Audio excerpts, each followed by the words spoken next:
Good morning and welcome back to Half Baked. Come join me as we go on the continuing journey of an idiot trying to make bread at home. Oh, hi there. Don't mind me. I just like to play with Rubik's cubes when I'm bored, so I can prove that I'm better than... Why won't this stupid thing solve the... There! Solved it. So, into the bowl of your stand mixer. Now, you've all gotten a stand mixer at this point, haven't you? Add King Arthur's Keto Flour Blend, cool water, salt, dry active yeast, scraping all the goodness out of the bowl, butter, whenever it finally decides it wants to join the party, and distilled white vinegar. Turn your mixer on low and mix until the dough just comes together in a smooth, bouncy ball. Turn off your mixer and shape into a loose ball and let sit for 15 minutes. Already, I can tell you this is better than any keto bread recipe that I've tried because it actually feels like real bread dough. Afterwards, shape into a log long enough to fit into a 9x5 loaf pan. Cover with greased plastic wrap and try not to fight with the plastic wrap too much.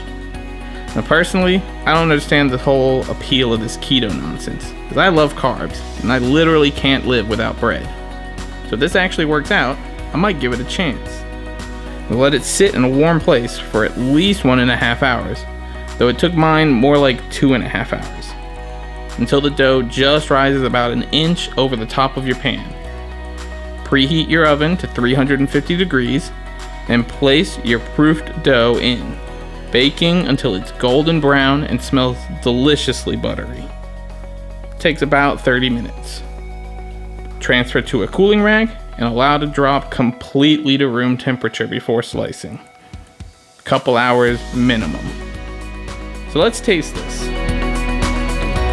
Compared to other homemade keto-friendly bread recipes I've tried, this is easily the best and easily the closest to real bread. The taste isn't quite the same, though it is pretty close. The only major difference being a slight fibery aftertaste.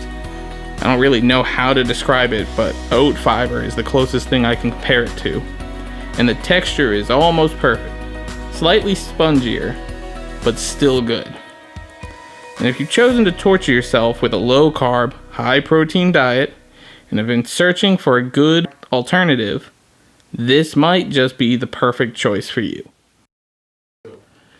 If you liked this, hit all the right buttons. Give me some of that sweet, sweet algorithm gold. And stay tuned. We make new videos each and every week. Possibly 2. Maybe.